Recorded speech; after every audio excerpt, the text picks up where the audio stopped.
पर टंगी सास। पंजाबी में कहावत है, सास चंगी होवे या ते दीवार ते टंगी होवे।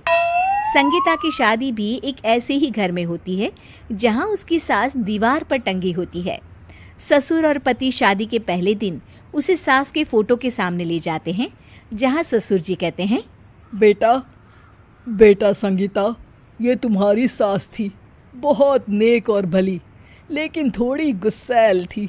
गुस्सा आने पर सब तहस नहस कर देती थी, पर अब ये इस दुनिया में नहीं है। हाँ संगीता, माँ होती तो तुम इनकी कोई बात टाल नहीं सकती थी, वरना तो माँ घर में भूचाल ले आती। संगीता मन में खुश होती है कि अच्छा है कि ऐसी औरत अब इस घर में नहीं है, लेकिन दिखावे के लिए वो जैसे ही सास की फोटो के सामने हाथ जोड़कर खड़ी होती है, ये क्या?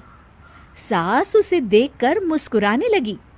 संगीता आंखों को मलकर एक बार फिर से देखती है, लेकिन फिर सास के चेहरे का भाव, भंगिमा यानी एक्सप्रेशन बिल्कुल बदले होते हैं। वो अपने पति और ससुर को कहती है, माँ की तस्वीर तो स्माइल कर रही है। ना ना बेटी, ये कैसे संभव है? जरूर तुम्हें कोई गलती हुई होगी, ऐसा कैसे हो सकता है? लगता है तुम शादी की सारी फॉर्मेलिटी करते करते थक गई हो, तुम्हें आराम की जरूरत है संगीता। खैर, सारे संगीता की बात को इग्नोर कर कमरे में चले जाते हैं। वैसे सास की फोटो पर एक्सप्रेशन एक के बाद एक बदलते ही रहते हैं। सुबह होती है, पति और ससुर को काम पर भेजकर संगीता कमरे की सफाई करने में लग जाती है कि तभी उसे आवाज आती है, टेबल ठीक से साफ करो। ऐसे भी कोई टेबल साफ करता है? इससे अच्छा तो ये गंदा ही था।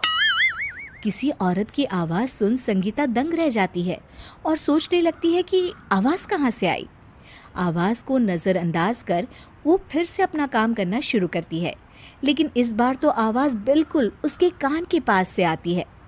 मेरा घर है ये, जब तक मैं थी चमका कर रखती थी, हर एक चीज शीशे की तरह थी। तुम्हें तो ना सफाई आती है ना कुछ पता है। क्यों तुम्हें मेरे घर की जिम्मेदारी दे दी गई है? पता नहीं तुम में मेरे बेटे को क्या दिखाई दिया। मैं होती तो एक से बढ़कर एक लड़कियों की लाइन लगा देती। अब संगीता को समझने में देर नहीं लगी कि ये आवाज किसी और की नहीं बल्कि उसकी सास की है, जो दीवार पर टंगी है। वो उसके पास जाती है और कहती है, नमस्ते सासू माँ, मुझे तो कल ही लग रहा था कि दीवार में कुछ काला है। वो दीवार नहीं, दाल होती है पगली। सही पकड़े हैं सासू माँ। तो क्या हो गया आपको जो आप यहाँ भी चैन से नहीं बैठी हैं? सुना मैंने आपका व्यवहार काफी गुस्से वाला था। चुप रह तू, ज्यादा बकर बकर ना कर। घर का काम करना तो आता नहीं, आई है मुझसे बहस करने। हाँ देखिए सासू माँ, मैं आपसे साफ साफ कह देती हूँ, मुझसे पंगा लेने की कोशिश मत करिएगा। तभी पीछे से संगीता का पति आता है। अरे संगीता, किससे बात कर रही हो? कौन है वहाँ? संगीता की सास की फोटो फिर से पहले जैसी हो जाती है।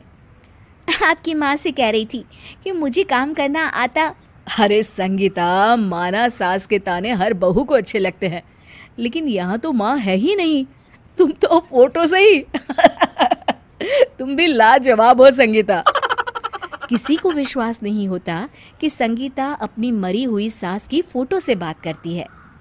वहीं आए दिन संगीता की सास संगीता को किसी न किसी बात पर आते जाते ताने देती। संगीता को भी अब सास के तानों और उनसे बात करने की आदत हो गई। वो कभी खानदान की कहानी तो कभी तीज त्योहार कैसे मनाए या किसी व्यंजन की रेसिपी सास से ही पूछती। सारा दिन घर में अकेली संगीता की सास अब उसके लिए तानों के साथ पक्की साथी की तरह भी रहने लगी थी, जो किसी और को नहीं बल्कि संगीता को ही सुनाई देती। तो देखा आपने, सास बहू का रिश्ता हर रिश्ते से ऊपर होता है, फिर चाहे वो खट्टा हो या मीठा।